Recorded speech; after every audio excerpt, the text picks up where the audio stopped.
ये हमने पाए बनाए। अब इसकी मुकम्मल रेसिपी मैं बता रही हूँ। पाए बनाने के लिए सबसे पहले हमने पायों को और बोंग को वॉश किया। उसके बाद हमने इसमें यखनी बनाई। यखनी में सारे साबुत मसाले डाले, प्याज लहसुन को धो के इसमें डाला, फिर अदरक काट के डाली मोटे मोटे पीस, फिर गरम मसाले सारे साबुत डाले, बड़ी इलायची छोटी इलायची।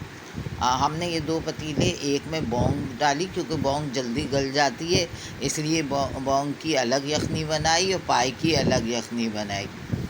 अच्छा, अब यखनी में हमने सारे साबुत मसाले डाले, गरम मसाले सारे साबुत डाले, दालचीनी, काली मिर्च, लौंग, छोटी इलायची, बड़ी इलायची, फिर सौंफ धनिया की पोटली बना के डाली। उसकी खुशबू बहुत होती है, वो पूरे घर में उसकी महक खुशबू आती है, तो इसलिए सौंफ धनिया की पोटली बना के।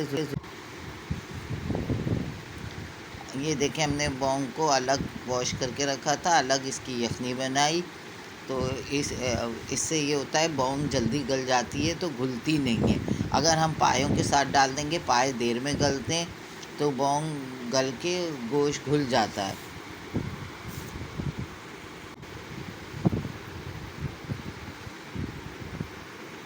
ये गरम मसाले हमने रखे हैं साबुत, ये उसके लिए लौंग,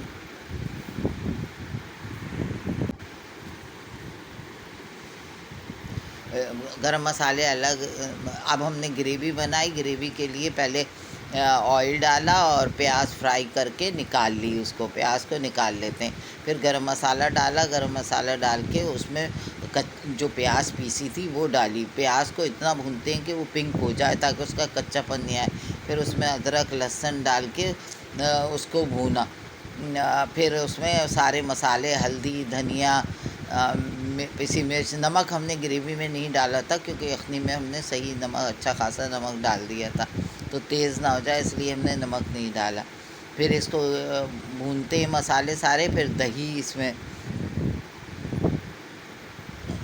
दही डाला, दही डाल के फिर इसे खूब भूना। जब वो मसाला भुन गया, घी छोड़ने लगा, तो फिर हमने इसमें अच्छा हम पानी अलग से नहीं डालते, जो यखनी का पानी होता है वही डाल के इस मसाले को भूनते हैं। फिर जब मसाला भुन गया, घी छोड़ने लगा, तो फिर इस ग्रेवी को हमने पायों में, यखनी में डाला। मसाले को खूब अच्छी तरह भूनना चाहिए ताकि उसमें उसका कच्चापन नहीं आए। जितना मसाला भुनेगा उतनी अच्छी खुशबू आएगी और अच्छी ग्रेवी बनेगी। फिर यखनी में डालने से पहले हमने यखनी में जो था वो साबुत जो प्याज लहसुन और पोटली वगैरह उसको हम निकाल लेते हैं। निकालने के बाद फिर ये ग्रेवी उसमें डालते हैं। अब मसाला देखें काफ़ी देर में भुना इसका, क्योंकि इसमें हमने काफ़ी मसाला था और पानी भी डाला। पानी नहीं डाला था, यखनी का जो यखनी थी वो डाली थी थोड़ी, तो इसलिए इसको पकाना अच्छा पड़ा कि ताकि खुशबू। अब ये देखें, हमने जब यखनी में पाए ग्रेवी डाल दी, तो फिर उसके बाद उसमें फिर थोड़ी देर पकाया उसको। यखनी में ग्रेवी डालने के बाद फिर उसमें हरे मसाले, हरा धनिया, पुदीना, हरी मिर्च ये डाली और ऊपर से प्याज का बघार दिया।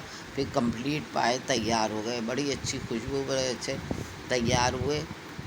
फिर खाने के लिए हमने अलग हरे मसाले प्लेट में बनाए, ये पुदीना, हरा धनिया, हरी मिर्च, अदरक ऊपर से डाल के खाने के लिए। जो लोग नींबू डालना चाहें वो नींबू भी डाल सकते हैं। फिर नान के साथ इसको खाया तो बहुत टेस्टी लगे, बहुत अच्छे पाए बने। इस तरीके से आप लोग बनाएंगे तो बहुत टेस्टी पाए बनेंगे, बहुत अच्छे पाए बने। ये पाए जो है सर्दियों की बेहतरीन रेसिपी है। इसको सर्दियों में बनाना चाहिए क्योंकि इससे सर्दियों में सर्दी ज़्यादा नहीं लगती, और दूसरे इसमें बहुत से बोन्स की जिनको प्रॉब्लम है, घुटनों में दर्द होता है, बोन्स में दर्द होता है, बहुत फ़ायदेमंद होते हैं। वैसे तो जिन लोगों को बोन्स की प्रॉब्लम है उनको तो हर हफ्ते में एक दफ़ा या महीने में एक दफ़ा लाजमी बना के खाने चाहिए।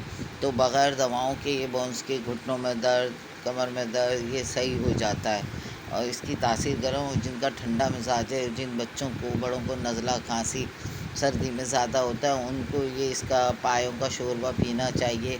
उपाय खाने चाहिए उससे।